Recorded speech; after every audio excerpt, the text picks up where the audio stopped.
அனைவருக்கும் வணக்கம். நான் உங்கள் செல்வகுமார். இந்த வீடியோவில் நம்ம எதை பற்றி பார்க்க போகிறோம்னா டியூட் ஸ்பேரில் ஆக்ரோலக்ஸ் 70E சிஆர்டி மாடலில் பார்த்தீங்கன்னா 70 ஹெச்பியில் இந்த டிராக்டர் வந்து லான்ச் ஆகிருக்கு. ஆல்ரெடி பார்த்தீங்கன்னா நம்ம சேனலில் சிஆர்டி டிராக்டரில் டியூட் ஸ்பேர் பற்றி ஆக்ரோலக்ஸ் 80 ஆக்ரோமேக்ஸ் 80 பற்றி ரிவ்யூ போட்டிருப்போம். இப்போ 70 ஹெச்பியில் பார்த்தீங்கன்னா இதோட ஸ்பெசிஃபிகேஷன் என்ன அப்படின்னு சொல்லிட்டு டீட்டெயிலாக பார்க்கலாம். அதோட 50 டர்போ ப்ரோ 50 ஹெச்பி கேட்டகரியில் பார்த்தீங்கன்னா BS3 இன்ஜினோட பார்த்தீங்கன்னா டர்போ இன்ஜினோட 55 ஹெச்பிக்கு ஈக்குவலான ஒரு ஸ்பெசிஃபிகேஷனோட இன்ஜின் டிராக்டர் கொடுத்துருந்தாங்க. அதை பற்றியும் டீட்டெயிலாக பார்த்துருந்தோம். ஸோ இந்த வீடியோவில் பார்த்தீங்கன்னா 70 ஹெச்பி மாடல் டியூட் ஸ்பேரில் ஆக்ரோலக்ஸ் 70E சிஆர்டி மாடலை பற்றி டீட்டெயிலாக பார்க்க போகிறோம். ஸோ நம்ம சேனலுக்கு யாராச்சும் புதுசாக இருந்தீங்கன்னா மறக்காமல் சேனலை சப்ஸ்கிரைப் பண்ணுங்கள். வீடியோ பிடிச்சதுனா லைக் அண்ட் ஷேர் பண்ணுங்கள். வாங்க வீடியோக்குள்ளே போகலாம். டியூட் ஸ்பேருங்கிறது ஒரு ஜெர்மன் பிராண்டுங்க. ஒரு foreign brand, international brand, MNC brand. இப்போது நார்மலாக பார்க்குற டிராக்டர் மாதிரி இல்லாமல் டியூட் ஸ்பேருங்கிறது இந்தியன் மார்க்கெட்டில் ஒரு 10 வருஷம் அப்புறம் என்ன டெக்னாலஜி கொடுப்பாங்களோ மற்ற பிராண்ட்லலாம் அதையெல்லாம் பார்த்தீங்கன்னா ஒரு 10 வருஷத்துக்கு முன்னாடியே கொடுத்து ஒரு நீட்டான ஒரு பேக்கேஜாக கொடுத்த ஒரு பிராண்ட்னா அது டியூட் ஸ்பேர் தாங்க. டியூட் ஸ்பேரை பொறுத்த வரைக்கும் நீங்கள் மற்ற டிராக்டரில் பார்த்துட்டு வந்து இந்த டிராக்டரை பார்த்தீங்கன்னாவே கொஞ்சம் டிஃப்ரெண்ட்டாக தெரியும். டியூட் ஸ்பேருக்குன்னு தனியாக ஒரு யூனிக் டிசைன் இருக்குது, யூனிக்கான ஒரு டெக்னாலஜி வந்து இருக்குது. அவங்க ஒரு செக்ஷன் அவங்க தனி, அது ஜெர்மன் டெக்னாலஜிங்கிறது பார்த்தீங்கன்னா அந்த ஒரு குவாலிட்டி வந்து அதில் தெரியும். அந்த மாதிரி ஒரு டெக்னாலஜியோட கொடுத்த ஒரு பிராண்டு தான் டியூட் ஸ்பேருங்க. இப்போ 2000லேருந்தே பார்த்தீங்கன்னா க்ரீப்பர் வாழை ஓட்டுறது அதுக்கெல்லாம் டிராக்டர் வந்து மேனுஃபேக்சரிங் பண்ணி இந்தியாவில் கொடுத்தது அவங்க தான். ஸோ அதிகமாக க்ரீப்பர் யூசேஜுக்கு டிராக்டர்ஸ் போகிறதும் டியூட் ஸ்பேரும் ஒரு பிராண்டு. இப்போ எங்கள் ஏரியாவில் கோபி, கோயம்புத்தூர் ஏரியாவில் க்ரீப்பர் யூசேஜ் வாழை இழிக்கிறக்கெல்லாம் எடுக்கிறாங்க அப்படின்னா ஸோ அதுக்கு அதிகமாக போகிற பிராண்ட்ஸில் இந்த டியூட் ஸ்பேர் ஒன்று. ப்ளஸ் இன்னொன்று என்னென்னா ரிக் மவுண்டிங்க்கு அதிகமாக எடுக்கிறாங்க. டியூட் ஸ்பேர் 80 ஹெச்பி பார்த்தீங்கன்னா அதிகமாக எடுக்கிறாங்க. ஸோ இந்த மாதிரி யூசேஜுக்கெல்லாம் பார்த்தீங்கன்னா இந்த Dude spare series higher HP models வந்து இந்தியாவில் சேல்ஸ் ஆகிட்டு இருக்கு. இதில் 70E பற்றி இந்த மாடல் வீடியோவில் பார்க்கலாம். டியூட் ஸ்பேரில் நிறைய பேர் என்ன அப்டேட் கேட்டாங்கன்னா PTO செக்ஷனில் ஏதாச்சும் அப்டேட் வந்து கொடுத்துருக்காங்களா அப்படின்னு வந்து நிறைய பேர் வந்து கேட்டிருந்தீங்க. PTO செக்ஷனில் அப்டேட் வந்து கொடுத்துருக்குறாங்க. PTO செக்ஷனில் என்ன அப்டேட் கொடுத்துருக்குறாங்கன்னா இது அடிக்கடி இந்த PTO சாஃப்ட் வந்து லோடு அதிகமாக ஓடிச்சு வாழையெல்லாம் ஓட்டுறதெல்லாம் பார்த்தீங்கன்னா ரொம்ப லோடான ஒர்க்கு. அப்படி லோடு அதிகமாக ஓட்டுறப்போ இந்த PTO சாஃப்ட் வந்து கட் ஆகும், PTO சீல் போகும், அந்த கப்பெல்லாம் உடையும், அந்த கம்ப்ளைண்ட் எல்லாம் இருந்துச்சு. இப்போ ஸ்பிளிட் PTO செக்ஷன் சொல்லிட்டு ஒரு ஆப்ஷன் வந்து கொடுத்துருக்காங்க. அது என்னென்னா இந்த ஃபுல்லாக இந்த செக்ஷன் ஃபுல்லாக ரிமூவ் பண்ணிவிட்டு மேலே ஒரு ஹவுசிங் மாதிரி ஒரு ஃபிட் பண்ணுவாங்க. அது ஃபோட்டோ வந்து உங்களுக்கு இதோட அட்டாச் பண்ணுற அந்த ஸ்பிளிட் PTO செக்ஷன் வந்து பார்த்தீங்கன்னா ஒரு ஃப்ளாஞ்ச் மாதிரி ஒரு டைப் இருக்கும். இந்த செக்ஷன் பார்த்தீங்கன்னா இதோட முடிஞ்சிடும். ஃப்ளாஞ்ச் மாதிரி போய் போல்ட் நட் போட் லாக் பண்ணுற மாதிரி போல்ட் நட்டோ சம்திங் ஏதோ ஒன்று எடுத்துக்கிறாங்க. PTO செக்ஷனில் எந்த கம்ப்ளைண்ட் வந்தாலும் இந்த செக்ஷனோட முடிஞ்சிடும். உள்ளே வந்து PTO செக்ஷன் ரிமூவ் பண்ண தேவையில்லை. ஸோ அந்த மாதிரி ஸ்பிளிட் PTO செக்ஷன் வந்து கொடுத்துருக்காங்க. அதோட ப்ரைஸ் எவ்வளோ வரும், என்ன டீட்டெயில்ஸ்னு சொல்லிட்டு ஷோரூம் நம்பர் வந்து கீழே கொடுக்குறாங்க, கேட்டு தெரிஞ்சுக்கங்க. ஸோ கான்டாக்ட் டீட்டெயில்ஸ் கொடுக்குறாங்க, அவங்ககிட்ட கேட்டு தெரிஞ்சுக்கங்க. இந்த அப்டேட் வந்து டியூட் ஸ்பேரில் இப்போ கரண்ட்டாக இருக்குது. 70E ஒரு ஜெர்மன் பிராண்டுங்க. ஃபாரின் பிராண்டில் டிராக்டர் எடுத்து ஓட்டணும், ஒரு நீட்டான ஒரு ஃபியூச்சர்ஸோட டிராக்டர் எடுத்து ஓட்டினாவே பார்த்தீங்கன்னா நம்மளுக்கு ஒரு தனி ஒரு ஃபீலிங் கிடைக்கணும் அப்படின்னா இந்த டியூட் ஸ்பேர் வந்து ஒரு பெஸ்ட்டான பிராண்டுங்க. இது பழைய மாடலுக்கு இதுக்கும் பார்த்தீங்கன்னா என்னென்ன அப்டேட் கொடுத்துருக்காங்கன்னா இன்ஜின் செக்ஷன் வந்து மாற்றிக்கிறாங்க. கீர் பாக்ஸில் ஆஸ் யூஸ்வல் 12+3 கீர் பாக்ஸ் தான் கொடுத்துருக்காங்க. அதில் எந்த சேஞ்சஸும் கொடுக்கலாம். ஹைட்ராலிக் செக்ஷனில் லிஃப்டிங் கெப்பாசிட்டி வந்து அதிகம் பண்ணிக்கிறாங்க. பானட்டோட டிசைன் வந்து மாற்றிக்கிறாங்க. ஃப்ரண்டில் பார்த்தீங்கன்னா ப்ரொஜெக்டர் லேம்பெல்லாம் கொடுத்து நீட்டான ஒரு ஃபேஸ் வந்து கொடுத்துருப்பாங்க. பானட்டோட ஓப்பனிங் இதுதாங்க. நார்மலாக நீங்கள் எந்த கீ இருந்தாலும் இப்படி ப்ரெஸ் பண்ணால் போதும் பானட் வந்து ஓப்பன் ஆயிரும். ஓப்பனிங் பொசிஷன் இந்த அளவுக்கு இருக்குங்க. ஈஸியாக நீங்கள் இன்ஜினோட ஃப்ரண்ட் செக்ஷனை வந்து ஈஸியாக நீங்கள் ஆக்சஸ் பண்ணலாம். ஃப்ரண்ட் செக்ஷனில் எடுத்தோன்னே பார்த்தீங்கன்னா ஃபஸ்ட்டு சேஸ் இருக்கும், ஹெவியான சேஸு. அதில் ஃப்ரண்ட் ஆக்சலு, இன்ஜினு, ரேடியேட்டர், பேட்டரி இதெல்லாம் ஃபிக்ஸ் பண்ணிக்கிறாங்க. இதில் ஃபஸ்ட் எடுத்தோடனே பார்த்தீங்கன்னா பேட்ரி இருக்குங்க, 100 ஆம்ஸ் பேட்ரி. அதுக்கடுத்து பார்த்தீங்கன்னா ECM, air filter, intercooler, diesel cooler, radiator இதெல்லாம் இருக்கும். இன்ஜின் இதெல்லாம் ஃபிட் பண்ணிக்கிறாங்க. இதோட ஏர் ஃபில்டர் டைப் பார்த்தீங்கன்னா பவர் கோர் ஏர் ஃபில்ட்ரு இதோட பேர். உள்ளே ஸ்பெஷாலிட்டி என்ன அப்படின்னா ஏர் ஃபில்டரோட சர்வீஸ் பீரியட் வந்து அதிகம். இப்போ நார்மலாக ரொம்ப டஸ்ட்டாக யூஸ் பண்ணுறீங்க அப்படின்னா ஒரு 3 மணி நேரம் 4 மணி நேரத்துக்கு ஒருக்க க்ளீன் பண்ணலின்னா ரொம்ப டஸ்ட் ஆகி இன்ஜின் வந்து ரொம்ப பர்ஃபார்மன்ஸ் வந்து கம்மியாகிட்டே இருக்கும். ஏர் ஃப்ளோ கம்மியாச்சுன்னா கண்டிப்பாக பர்ஃபார்மன்ஸ் வந்து கம்மியாகும். டர்போ இன்ஜினை பொறுத்து எந்த இன்ஜினாக இருந்தாலும் ஏர் ஃப்ளோ வந்து கண்டினியூஸாக இருக்கணும். இப்போ ஓல்டு டைப்லலாம் ஆயில் பாத் டைப் ஏர் ஃபில்டர்லலாம் பவுல் மாதிரி கொடுத்து அதில் புழுதியெல்லாம் படிஞ்சுக்கும். அந்த மாதிரி கொடுத்துருப்பாங்க. இப்போது நார்மலாக அந்த ஆயில் பாத்துக்கு அப்புறம் அந்த ரவுண்ட் ஃபில்டரில் எல்லாமே பார்த்தீங்கன்னா டஸ்ட்டு உள்ளே போகுதுன்னா அது அப்படியே போய் உள்ளே படியும். ஸோ இதில் என்ன ஸ்பெஷாலிட்டி அப்படின்னா காற்று உள்ளே போகும்போதே ஒரு ரொட்டேஷனோட போகிற மாதிரி டிசைனில் கொடுத்துருக்குறாங்க. அப்போ என்ன ஆகுதுன்னா அந்த டஸ்ட்டு பூரா இதோடய இந்த செக்ஷனோடய நின்றும், அதுக்கு மேலே போகாது. பெரிய டஸ்ட்டெல்லாம் டஸ்ட்டே ரொம்ப அதிகமாக போகாது. ஸோ அந்த டஸ்ட்டெல்லாம் பார்த்தீங்கன்னா இங்கே கீழே வந்து செல்ஃபாக க்ளீன் ஆகிட்டே இருக்கும். அந்த ஒரு ஸ்பெஷாலிட்டி இருக்குது இந்த ஏர் ஃபில்டரை பொறுத்த வரைக்கும். ஸோ சர்வீஸ் பீரியட் வந்து அதிகம். ஏர் ஃபில்டரோட கண்டிஷன் எப்படி இருக்குன்னு சொல்லிட்டு ஃப்ரண்ட்டில் டேஷ்போர்டில் பார்த்தீங்கன்னா உங்களுக்கு மென்ஷன் ஆகும். ரொம்ப டஸ்ட் அதிகமாகிடுச்சு அப்படின்னா மென்ஷன் ஆகுங்க. அதுக்கடுத்து டீசல் கூலர் வந்து கொடுத்துருக்காங்க. இதில் சிஆர்டி இன்ஜின்னாலே பார்த்தீங்கன்னா high pressure engine, high pressure fuel injection, HPCR கான்செப்ட்டுமாங்க. அப்போ ஹை ப்ரெஷரில் ஃபியூயல் இன்ஜெக்ஷன் ஆகிறப்ப பார்த்தீங்கன்னா நார்மலாக நீங்கள் டீசல் வந்து இன்ஜெக்ஷன் ஆகுது, அதை ரிட்டன் டீசல் பார்த்தீங்கன்னா எப்படி இருந்தாலும் டேங்க் போகும். அப்போ இன்ஜின் செக்ஷனில் போய் ரிட்டன் ஆகிற டீசல் பார்த்தீங்கன்னா டேங்க் போகிறப்ப அது சூடாக தான் போகும். ஏன்னா இன்ஜின் பாடி எப்போவுமே ஹீட்டாக தான் இருக்கும்.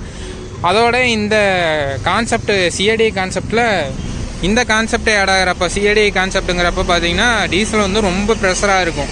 ப்ரெஷர் ஆகி உள்ளே இன்ஜெக்ட் ஆகும்.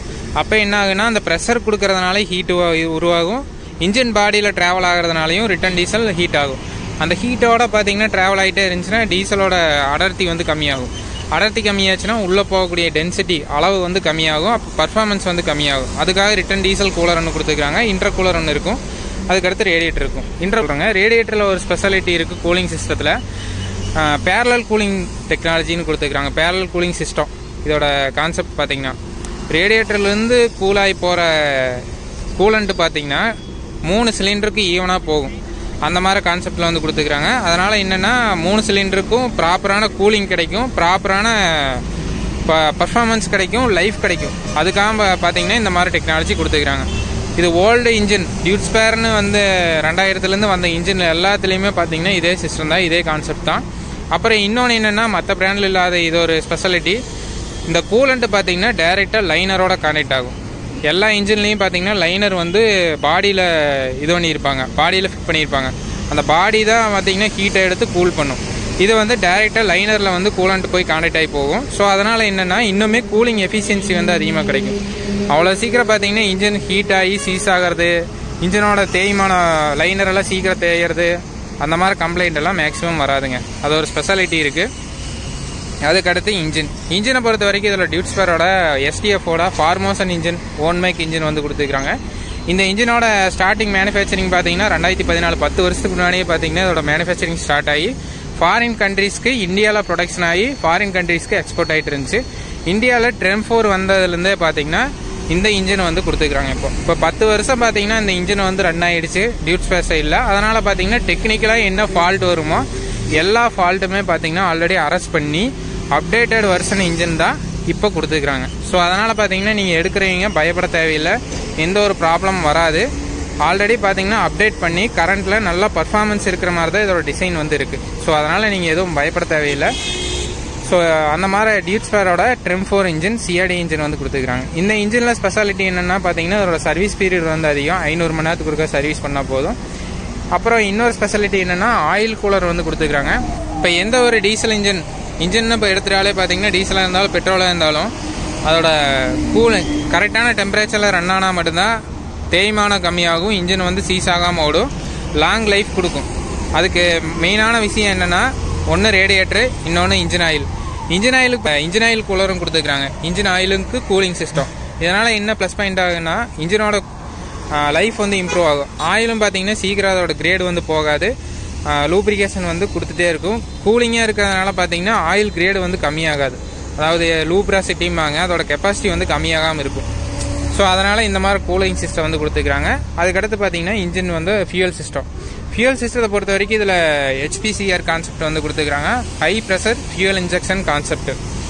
இன்ஜினை பொறுத்த வரைக்கும் இதில் 3 சிலிண்டர் இன்ஜினு, டியூட்ஸ்பேரோட 3 சிலிண்டர் 3000 cc 3000 cc இருக்கக்கூடிய இன்ஜின் வந்து கொடுத்துருக்காங்க. இதில் என்னென்னா ஃபியூயல் சிஸ்டம் பார்த்து பார்த்தீங்கன்னா சிஆர்டிங்க HPCR கான்செப்ட்டுங்க, சிஆர்டி பம்ப் வந்து கொடுத்துருக்காங்க. ஒவ்வொரு சிலிண்டருக்கு தனித்தனி இருக்கும். இந்த காமன் ரயில் பைப்பில் பார்த்தீங்கன்னா டீசல் வந்து லோடாகி நிற்கும். அப்போ என்னென்னா லோடாகி நிற்கிறப்ப அந்த இன்ஜெக்டர் பார்த்தீங்கன்னா இது வந்து எலக்ட்ரானிக் இன்ஜெக்டர், பீசோ எலக்ட்ரிக் இன்ஜெக்டர்னு சொல்லுவாங்க. அந்த எலக்ட்ரிக் இன்ஜெக்டர் பார்த்தீங்கன்னா இங்கே ECM போர்டு கொடுத்துருக்காங்க. இதுலேருந்து சிக்னல் போகிறப்போ கரெக்டாக அந்த டைமிங்கில் உள்ள இன்ஜெக்ஷன் கொடுக்கும். அதுதான் அதோட கான்செப்ட்டு. பண்ண முடியும். அதோட பார்த்தீங்கன்னா இந்த கான்செப்ட் எதுக்கு கொண்டு வந்தாங்க அப்படின்னா, CRD எதுக்கு கொண்டு வந்தாங்க அப்படின்னா பொல்யூஷன் கண்ட்ரோலுக்காக தான், TREM 4 அந்த ஃபுல்ஃபில் பண்ணுறதுக்காக தான் பார்த்தீங்கன்னா இந்த மாதிரி ஒரு எலக்ட்ரானிக் சிஸ்டம் வந்து ஃபியூயல் செக்ஷனில் கொண்டு வந்தாங்க. நீட்டாக இருக்கும். இதோட ECM போர்டு பார்த்தீங்கன்னா இங்கே இருக்குங்க. இதில் தான் ஃபுல்லாக இன்ஜினோட கண்ட்ரோல்ஸ் எல்லாமே இருக்கும். அதுக்கடுத்து இன்ஜின் பார்த்தீங்கன்னா டர்போ செக்ஷனோட வருதுங்க. இது ஒரு டர்போ சார்ஜர் இன்ஜின். இந்த இன்ஜினை பொறுத்த வரைக்கும் 3 சிலிண்டர் டர்போ சார்ஜர் இன்ஜினு. டர்போவோட பவர் வந்து அதோட பவரே தனிங்க. நான் டர்போவுக்கும் டர்போவுக்கும் நிறைய டிஃப்ரென்ஸ் இருக்குது. டர்போவோட இன்ஜின் பவர் வந்து கண்டிப்பாக நான் டர்போவோட அதிகமாக இருக்கும். இதில் என்ன கான்செப்ட் அப்படின்னா, டர்போவில் எக்ஸாஸ்ட்லேருந்து வர கேஸ் மூலமாக பார்த்தீங்கன்னா அந்த ப்ரெஷர் மூலமாக டர்போ வந்து ரன் ஆகும்.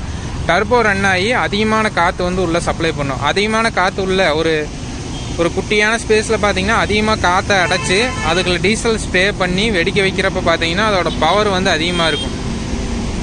பவர் ஸ்ட்ரோக்கில் வந்து அதோட பவர் வந்து அதிகமாக இருக்கும். அதே கான்செப்ட் தான் இது. இந்த டர்போ மூலமாக பார்த்தீங்கன்னா ஹை ப்ரெஷரை ஜென்ரேட் பண்ணி டீசல் ஸ்ப்ரே பண்ணி வெடிக்க வச்சு பவர் வந்து எடுக்கிறோம். ஸோ இதனால் என்ன ஒரு பெனிஃபிட்னா, ஒரு கம்மியான கெப்பாசிட்டி இருக்கக்கூடிய இன்ஜின்லேயே பார்த்தீங்கன்னா ஹை பவர் வந்து எடுக்க முடியும், அதிக பவர் வந்து எடுக்க முடியும். ஸோ அதனால் என்னென்னா, நம்ம என்ன ஒரு வேலை எடுத்துகிட்டு போனாலும், இப்போ வாழை ஓட்டுறீங்க, எந்த ஒரு ஒர்க்கை எடுத்துகிட்டு போனாலும் இதோட பர்ஃபார்மன்ஸ் வந்து சூப்பராக இருக்கும். ரொம்ப லோடு அதிகமாக இருக்கிற இடத்துலையுமே பார்த்தீங்கன்னா இதோட பர்ஃபார்மன்ஸ் வந்து நல்லாயிருக்கும். அதுக்காக தான் இந்த டர்போ யூனிட் வந்து கொடுக்குறாங்க. ஸோ இந்த இன்ஜினை பொறுத்த வரைக்கும் ப்ராப்பராக மெயின்டைன் பண்ணிங்கன்னா நல்ல லைஃப் வந்து கொடுக்குங்க. பக்காவான இன்ஜின் ஒர்க்கை பொறுத்த வரைக்கும் இந்த இன்ஜினோட டீட்டெயில்ஸ் எல்லாமே இங்கே கொடுத்துக்கிறாங்க. இதோட பவர் என்ன, ரேட்டட் RPM என்ன, இது எல்லாமே கொடுத்துக்கிறாங்க. எக்ஸாக்டாக பார்த்தீங்கன்னா 2900 cc 2887 cc இருக்கக்கூடிய இன்ஜினை வந்து கொடுத்துருக்காங்க இன்ஜின் ஒர்க்கை பொறுத்த வரைக்கும். இதில் அந்த பொல்யூஷன் கண்ட்ரோல் பண்ணுறதுக்காக பார்த்தீங்கன்னா ஃபியூயல் செக்ஷனில் CRD பம்புமே எக்ஸாஸ்ட் ஏரியாவில் பார்த்தீங்கன்னா EGRம் DOCயும் கொடுத்துக்கிறாங்க. EGR பார்த்தீங்கன்னா இங்கே இருக்கும், DOC பார்த்தீங்கன்னா இங்கே இருக்கும். EGRங்கிறது என்னென்னு பார்த்தீங்கன்னா எக்ஸாஸ்ட் கேஸ்லேருந்து ஒரு 10% ஒரு குறிப்பிட்ட அளவு எடுத்து அதை கூல் பண்ணி மறுபடியும் இன்லெட்டுக்கு கொடுக்கறது. இது மூலமாக பார்த்தீங்கன்னா பொல்யூஷன் கண்ட்ரோல் ஆகிறங்கிற மாதிரி ஒரு கான்செப்ட் இருக்குது. அதனால் பார்த்தீங்கன்னா அந்த மாதிரி கொடுத்துக்கிறாங்க. DOCங்கிறது என்னென்னு பார்த்தீங்கன்னா வெளியே வர புகையில் இருக்கக்கூடிய நச்சுத்தன்மை கம்மி பண்ணுறதுக்காக கொடுத்தது தான் DOCங்கிறது. Diesel oxide கேட்டலிஸ்ட்டுமாங்க. அந்த ஆக்சைடு கேட்டலிஸ்ட் என்ன பண்ணுன்னா அதோட நச்சுத்தன்மையை கம்மி பண்ணும். ஸோ இதெல்லாம் சேர்ந்தது தான் பார்த்தீங்கன்னா TREM 4ங்கிற இன்ஜின். சரி, இதெல்லாம் ஓகே. இந்த இன்ஜினில் வந்து நாம் டிராக்டரை வாங்கி ஓட்டுறோம், இந்த இன்ஜின் வந்து நாளைக்கு மெயின்டெனன்ஸ் ஒர்க்குன்னு வரப்போ இதோட செலவு வந்து எந்த அளவுக்கு இருக்கும் அப்படின்னா, கண்டிப்பாக பர்ஃபார்மன்ஸ் வைஸ் வந்து பார்த்தீங்கன்னா அந்த செலவை வந்து ஈடுகட்டுற அளவுக்கு இதோட பர்ஃபார்மன்ஸ் இருக்கும். அந்த மாதிரி கான்செப்ட் தான் இது. ஆனால் கரெக்டாக நீங்கள் மெயின்டைன் பண்ணணும். எப்படின்னா, நார்மல் இன்ஜின் மாதிரி இல்லாமல் பார்த்தீங்கன்னா இதை ப்ராப்பராக ஆயில் சேஞ்ச் பண்ணி கூலண்டெல்லாம் லெவலெல்லாம் செக் பண்ணி ட்ரை பண்ணாமல் ஓட்டிட்டிங்கன்னா இதோட லைஃப் வந்து நார்மலாக மெக்கானிக்கல் இன்ஜின் அளவுக்கே பார்த்தீங்கன்னா இது வந்து லைஃப் வந்து கொடுக்குங்க.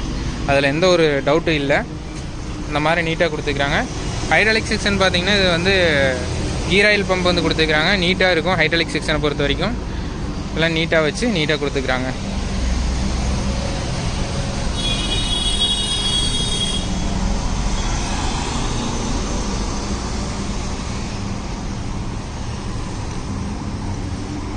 இந்த டிராக்டரோட சாவி இதுதாங்க.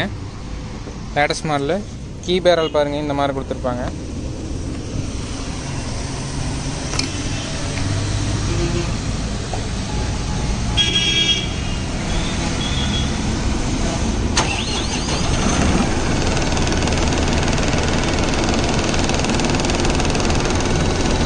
ஸ்டேரிங் யூனிட்லேருந்து கீர் பாக்ஸ்லேருந்து ஏர் ஃபில்ட்ரு எல்லா செக்ஷனுக்குமே டீசல் ஃபில்ட்ரு எல்லாத்துக்குமே பார்த்தீங்கன்னா வார்னிங் சென்சார் வந்து கொடுத்துருக்குறாங்க.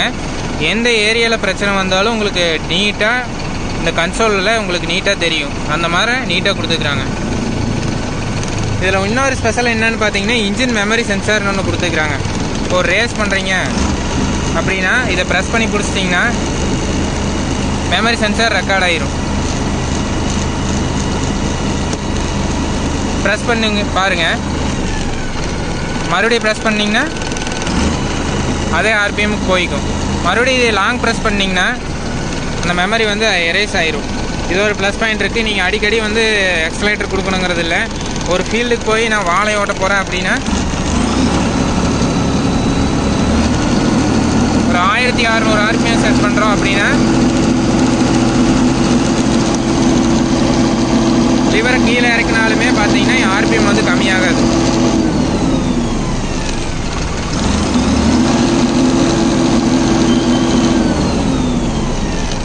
மறுபடியும் அந்த பட்டனை ப்ரெஸ் பண்ணி பிடிச்சிங்கன்னா அந்த மெமரி வந்து எரேஸ் ஆகிருங்க.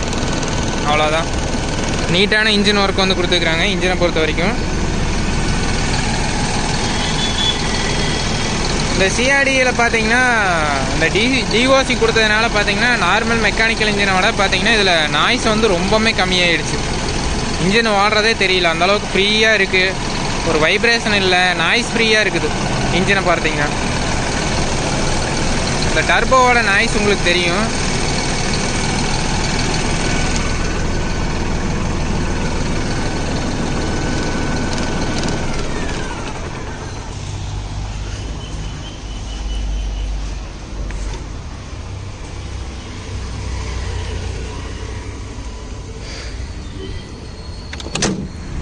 அடுத்து இந்த டிராக்டரில் டயர் சைஸ் எப்படி கொடுத்துருக்குறாங்க, இதோட கியர் சிஸ்டம், டிரைவ் சிஸ்டம் இதெல்லாம் எப்படி இருக்குன்னு பார்க்கலாங்க. இதில் டயர் ஆப்ஷன் பார்த்தா ஃப்ரண்ட்டில் 16 சைஸுங்க, பின்னாடி 16.9க்கு 30ங்கிற டயர் ஆப்ஷன் கொடுத்துருக்குறாங்க. ஸ்டாண்டர்டாக ஒரே சைஸுங்க. டயர் சைஸில் எந்த சேஞ்சஸும் கிடையாது. ஸோ இதில் டிரைவ் சிஸ்டம்னு பார்த்தீங்கன்னா பின்னாடி ஆக்சல் என்ன கொடுத்துருக்குறாங்களோ அதே சேம் ஃப்ரண்ட் ஆக்சலும் இருக்கும். பின்னாடியும் ரிடக்ஷன் ஆக்சல், ஃப்ரண்ட்லேயும் reduction axle, epicyclic reduction axle வந்து கொடுத்துருக்குறாங்க. பின்னாடியும் டிஃப்ரென்ஷியல் லாக் இருக்குது, ஃப்ரண்ட்லேயும் இருக்குது. ரியர் பிரேக் இருக்கும், ஃப்ரண்ட்லி பிரேக் இருக்குது. ரியர் ஆக்சிலில் என்னென்ன ஆப்ஷன் கொடுத்துருக்குறாங்களோ அது அப்படியே பார்த்தீங்கன்னா டியூட் ஸ்பேரில் ஃப்ரண்ட் ஆக்சில்லையும் இருக்கும். இந்த டியூட் ஸ்பேரில் ஸ்பெஷலான ஒரு ஆக்சில் சிஸ்டம்னு சொல்லலாம். இது பார்த்தீங்கன்னா ஸ்டேரிங் பார்த்தீங்கன்னா இதில் பேலன்ஸ் பவர் ஸ்டேரிங் கொடுத்துருப்பாங்க. 2 சைடுமே பார்த்தீங்கன்னா ஸ்டேரிங் பம்ப் கொடுத்துருப்பாங்க.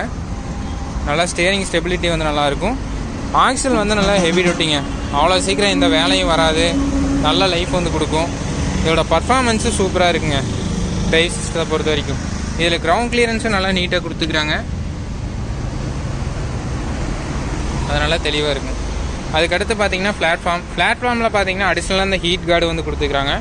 இன்ஜின் சைட்லேருந்து வர ஏர் ஃப்ளோ பார்த்தீங்கன்னா ஆப்ரேட்டருக்கு வராத மாதிரி கொடுத்துக்கிறாங்க, அது நல்லா நீட்டாக இருக்கும். ஆப்ரேட்டர் பிளாட்ஃபார்ம் பார்த்தீங்கன்னா நல்லா செமி பிளாட்ஃபார்ம் ஸ்டைலில் கொடுத்துக்கிறாங்க.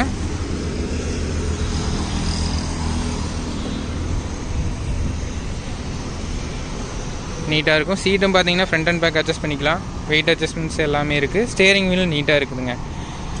கிளச்சு பிரேக்ஸ் எல்லாமே பார்த்தீங்கன்னா கரெக்டான பொசிஷன் பண்ணிக்கிறாங்க. பெடல் ஒர்க்கு பொறுத்த வரைக்கும் சஸ்பெண்டட் பெடல் ஒர்க்குன்னு சொல்லுவாங்க. நம்ம குறைஞ்ச ஃபோர்ஸ் போட்டாலே பார்த்தீங்கன்னா இந்த பெடல்ஸ் எல்லாமே ஆப்ரேட் பண்ணலாம், அந்த மாதிரி நீட்டாக இருக்கும். கிளச்சை பொறுத்த வரைக்கும் இதில் டபுள் கிளச் வந்து கொடுத்துக்கிறாங்க. பிடிஓ கிளச்சு வந்து பார்த்தீங்கன்னா இந்த செக்ஷன் வந்து ஆல்ட்ரு பண்ணிக்கிறாங்க. ரொம்ப டைட்டாக இருக்குது அப்படிங்கிற காரணத்தினால பார்த்தீங்கன்னா இந்த செக்ஷன் வந்து ஆல்ட்ரு பண்ணிக்கிறாங்க. இதில் இன்னொரு ஆல்ட்ரேஷன் என்னென்னா, நார்மலாக பார்த்தீங்கன்னா நீங்கள் ஜாண்டியரில் பார்க்குற மாதிரி இப்படி லிவர் டைப் இருக்கும், அது வேணாலும் ஆல்ட்ரு பண்ணி மாட்டிக்கலாங்க, அந்த ஆப்ஷன் இருக்குது. அதுக்கடுத்து பார்த்தீங்கன்னா பிரேக்ஸ் பார்த்தீங்கன்னா இதில் செல்ஃப் அட்ஜஸ்டட் டைப்பில் பிரேக் வந்து கொடுத்துருப்பாங்க. பிரேக் லைனிங்கே வெளியே எதுவுமே தெரியாது. பிரேக் ஃப்ளூயிட் டேங்க் பார்த்தீங்கன்னா இங்கே இருக்கும். இந்த பிரேக் லைனிங் பார்த்தீங்கன்னா ஆயில் மூலமாக ஒர்க் ஆகும். கார்லாம் வருது இல்லைங்க, அதே சேம் டைப் தான் இது. ஸோ அதனால் வந்து அடிக்கடி அட்ஜஸ்ட்மெண்ட் பண்ணணும் அப்படிங்கிற அவசியம் இல்லை, செல்ஃபாக அதே அட்ஜஸ்ட் ஆகிக்குங்க. பிரேக்கோட பர்ஃபார்மன்ஸும் நல்லாயிருக்கும் இந்த டைப்பில். அதுக்கடுத்து இதில் பார்க்கிங் பிரேக் பார்த்தீங்கன்னா செப்பரேட்டுங்க. இந்த பிரேக் செட்டப்புக்கும் இந்த பிரேக் செட்டப்புக்கும் பார்த்தீங்கன்னா ஒரு துளி கூட ஒரு கான்டாக்டே இல்லை. இந்த பிரேக்கு நார்மல் பெடல் பிரேக்கும் இதுக்கும் சம்மந்தமே இல்லை. இதை வந்து நார்மல் பிரேக் பார்த்தீங்கன்னா நார்மலாக ஆஸ் யூஷுவல் அதே மாதிரி தான் இருக்கும். இது வந்து செப்பரேட்டுங்க, இண்டிபெண்ட்டு. இது என்னென்னா கிரவுண்ட் பினியன் கிட்ட பார்த்தீங்கன்னா பினியன் கீரை வந்து லாக் பண்ணுற டைப்பு. பினியன் கீரில் ஒரு பிரேக் பேடை வந்து கொடுத்துருப்பாங்க. அந்த பிரேக் வந்து எங்கேஜ் பண்ணுறதுனால பினியன் கீர் வந்து சுத்தாது. ஸோ அப்போ வந்து எந்த டோட்டல் கீர் பாக்ஸே பார்த்தீங்கன்னா லாக் பண்ணுற மாதிரி இண்டிபெண்டன்ட் பிரேக் வந்து கொடுத்துருக்காங்க. சம்டைம்ஸ் பார்த்தீங்கன்னா இந்த பிரேக் வந்து ஒர்க் ஆகலை, ஏதாச்சும் ஒரு கம்ப்ளைண்ட் ஆகுது அப்படின்னா இந்த பிரேக் வந்து யூஸ் பண்ணலாம். இது ஒரு ஸ்பெஷாலிட்டி இருக்குது மற்ற பிராண்டை கம்பேர் பண்ணுறப்போ. இந்த டியூட் ஸ்பேரில் பார்த்தீங்கன்னா பிரேக் சிஸ்டம் எல்லாமே நீட்டாக இருக்குது. இதில் 4 wheel drive பிரேக் பார்த்தீங்கன்னா ஆன் ஆஃப் இங்கே கொடுத்துருப்பாங்க.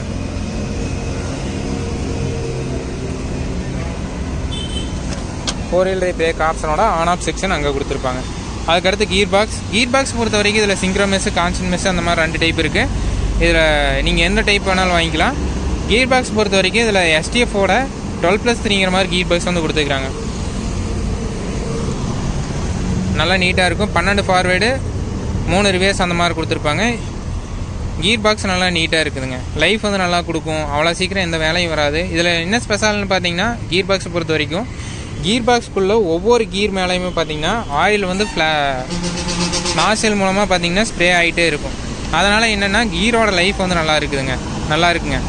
ஸோ அந்த மாதிரி கான்செப்ட் வந்து பார்த்தீங்கன்னா இந்த டியூட் ஸ்பேரோட கீர் பாக்ஸில் வந்து கொடுத்துருக்காங்க. போய் ஸ்டேரிங் செக்ஷனுக்கெல்லாம் போயிட்டு ரிட்டர்ன் ஆகக்கூடிய ஆயில் பார்த்தீங்கன்னா அது மேலே ஸ்ப்ரே ஆகிற மாதிரி கொடுத்துருப்பாங்க. ஹைட்ராலிக் செக்ஷனுக்கு போகிற ஆயில் பார்த்தீங்கன்னா ரிட்டர்ன் ஆயில் பார்த்தீங்கன்னா கீர்ஸ் மேலே ஸ்ப்ரே ஆகிற மாதிரி பார்த்தீங்கன்னா இது வந்து கொடுத்துருக்காங்க. நல்லா நீட்டாக இருக்கும் கீர் பாக்ஸை பொறுத்த வரைக்கும். இதில் கீர் பாக்ஸ்ன்னு பார்த்தா 12+3ங்க 400 மீட்டர் 3 ஆப்ஷனோட கொடுத்துருக்காங்க.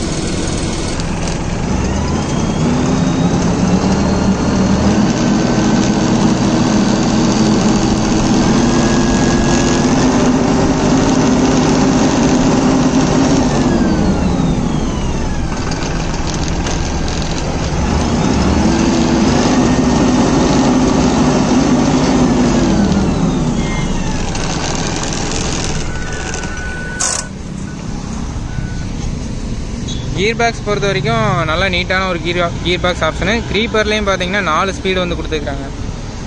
எல்லா அட்டாச்மெண்ட்டுக்கும் க்ரீப்பரில் நீங்கள் ஹெவியான வாழை ஓட்டுறீங்க, ஒரு ட்ரென்ச்சர் அட்டாச் பண்ணுறீங்க அப்படின்னாலுமே பார்த்தீங்கன்னா நல்லா ஒரு சூப்பரான ஆப்ஷனாக இருக்கும் இந்த கீர் பாக்ஸ் பொறுத்த வரைக்கும். இதில் இன்னொரு ஆப்ஷன் என்ன இருக்குன்னா கீர் பாக்ஸில் 15 ஃபார்வேர்டு 15 ரிவர்ஸுங்கிற மாதிரி கீர் பாக்ஸ் ஆப்ஷன் இருக்குது. ஸோ அது கரெக்டாக டீட்டெயில்ஸ் வந்து தெரியணுன்னா உங்கள் ஏரியா டீலர்ஷிப்பில் கேளுங்க. அந்த மாதிரி கீர் ஆப்ஷனும் இதில் இருக்குதுங்க. கீர் பாக்ஸ் சூப்பரான ஆப்ஷனாக இருக்குது. இதில் டிஃப்ரென்ஷியல் லாக்கும் இருக்குது. ஃப்ரண்ட் செக்ஷன் ரியர் செக்ஷன் ரெண்டையும் கனெக்ட் பண்ணுற மாதிரி ஒரு டிஃப்ரென்ஷியல் லாக் கொடுத்துருக்காங்க. ஃப்ரண்ட் கிரவுண்டும் லாக் ஆகும், ரியர் கிரவுண்டும் லாக் ஆகும். அதை வேணுன்னா செப்பரேட் பண்ணிக்கலாம். அந்த மாதிரி ஆப்ஷன் இருக்குது. அதுக்கடுத்து பார்த்தீங்கன்னா ஹைட்ராலிக்ஸ் பார்த்தீங்கன்னா இதில் STFோட ஹைட்ராலிக்ஸ் வந்து கொடுத்துருக்காங்க. இதோட ADDC பர்ஃபார்மன்ஸ் வந்து நம்ம சேனலில் அப்லோட் பண்ணியிருக்கு. நீங்கள் 2 லிவரையுமே அட்ஜஸ்ட் பண்ணணும் ADDC ஒர்க் ஆகணும்னா. ஸோ இதோட ADDC நல்லா நீட்டாக ஒர்க் ஆகுங்க. ஹைட்ராலிக் செக்ஷனும் நீங்கள் இதில் ஒரு ஸ்பெஷாலிட்டி என்னென்னா டிராக்டரை ஆஃப் பண்ணிட்டீங்கன்னா ஹைட்ராலிக் செக்ஷனே ஒர்க் ஆகாது. ஸ்டார்ட் பண்ணால் மட்டும்தான் மேலே தூக்கி நிறுத்தி கீழே இறக்குனீங்கன்னா இறங்கும். ஆஃப் பண்ணிவிட்டு மேலே தூக்கிட்டு ஸ்டார்ட் பண்ணிவிட்டு மேலே தூக்கிட்டு ஆஃப் பண்ணிவிட்டு கீழே இறக்குனீங்கன்னா இறங்காதுங்க. அந்த ஒரு ஸ்பெஷாலிட்டி இருக்குது டியூட் ஸ்பேரோட ஹைட்ராலிக்ஸ் பொறுத்த வரைக்கும். இதில் அடிஷ்னலாக 2-வே DC வந்துருங்க. 2-வே ரிமோட் வால்வ் வந்துடும். அதனால நீட்டாக இருக்குது. அதுக்கடுத்து 4 வீல் டிரைவ் ஆன் ஆஃப் பார்த்தீங்கன்னா இங்கே கொடுத்துருக்காங்க. 2 வீல் டிரைவ் 4 வீல் டிரைவ். PTOவில் பார்த்தீங்கன்னா 2 ஸ்பீடு வந்து கொடுத்துருக்காங்க. 540 750 சொல்லிட்டு 2 ஆப்ஷன் வந்து கொடுத்துருக்காங்க. இதெல்லாமே இருக்கும்.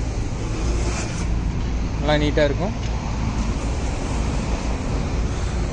அதுக்கடுத்து ஹைட்ராலிக்ஸ் பார்த்தீங்கன்னா இதில் 3000 kgங்க லிஃப்டிங் கெப்பாசிட்டி. பார்த்தீங்கன்னா அடிஷ்னலாக பார்த்தீங்கன்னா பூஸ்டர் சிலிண்டர்னு சொல்லுவாங்க.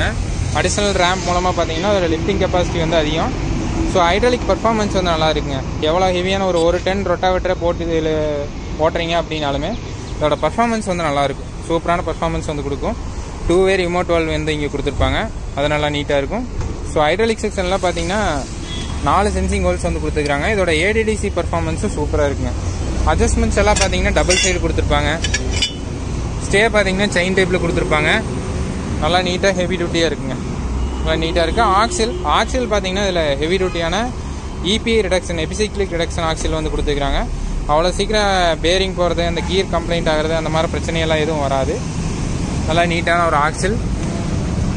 கிரவுண்ட் கிளியரன்ஸ் நீட்டாக இருக்குங்க.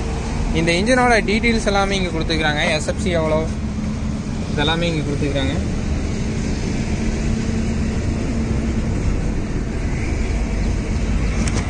$260 கிராம்/kWh கொடுத்துருக்காங்க. இதோட SFC டீட்டெயில்ஸ் SFCயும் பார்த்தீங்கன்னா நீட்டான வேல்யூங்க. PTO பவரும் நல்லா நீட்டான ஒரு வேல்யூ இருக்குது. 70 HPயில் பார்த்தீங்கன்னா ஒரு 60 HPக்கு பக்கமாக PTO பவர் இருக்குது. ஸோ நல்லா பர்ஃபார்மன்ஸ் வந்து கொடுக்குங்க.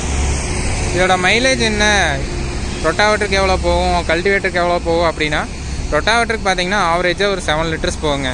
நீங்கள் கொடுக்குற வேலைக்கு தகுந்த மாதிரி டியூட் ஸ்பேர் எப்போவுமே அதுதாங்க. கொடுக்குற வேலைக்கு தகுந்த மாதிரி டீசல் போகும். கரெக்டாக ஆப்ரேட் பண்ணி தெரிஞ்சு நல்லா ஆப்ரேட் பண்ணி பழகிட்டா டியூட் ஸ்பேரோட மைலேஜ் வந்து எந்த பிராண்டும் கொடுக்காதுங்க. அதை நீங்கள் டியூட் ஸ்பேர் வச்சுக்கிறவங்ககிட்டயே கேட்கலாம். அந்தளவுக்கு வந்து மைலேஜில் ஒரு ஸ்பெஷாலிட்டிங்க டியூட் ஸ்பேரை பொறுத்த வரைக்கும். நல்ல மைலேஜ் கொடுக்கும் டியூட் ஸ்பேர் எப்போவுமே பார்த்தீங்கன்னா. ஸோ டியூட் ஸ்பேர் பார்த்தீங்கன்னா அதில் ஒரு ஸ்பெஷலான ஒரு ஆப்ஷனு. மெயினாக கரெக்டாக மெயின்டைன் பண்ணிங்கன்னா மெயின்டெனன்ஸ் ஒர்க்கு ரொம்ப கம்மி டியூட் ஸ்பேரை பொறுத்த வரைக்கும். ஸோ அந்த டிராக்டரோட ப்ரைஸ் எவ்வளோ வரும், இதோட வாரண்டி டீட்டெயில்ஸ் இதெல்லாமே பார்த்தீங்கன்னா உங்கள் ஏரியாவில் இருக்கிற டீலர்ஷிப்பில் கேளுங்க. எங்கள் ஏரியாவில் இருக்கிற Sai and co authorised dealer பார்த்தீங்கன்னா ஈரோடு டிஸ்ட்ரிக்டோட டீலர்ஷிப் அவங்க தான். ஸோ அவங்களோட டீலர்ஷிப்போட நம்பர் பார்த்தீங்கன்னா கீழே டிஸ்கிரிப்ஷனில் கொடுக்குறேன். உங்களை இந்த சந்தேகத்தை கேட்டு தெரிஞ்சுக்கங்க. மேலும் இந்த வீடியோ பிடிச்சதுன்னா மறக்காமல் சேனலை சப்ஸ்கிரைப் பண்ணுங்கள், லைக் அண்ட் ஷேர் பண்ணுங்கள். மேலும் இது போன்ற ஒரு பதிவுடன் சந்திப்போம். நன்றி, வணக்கம்.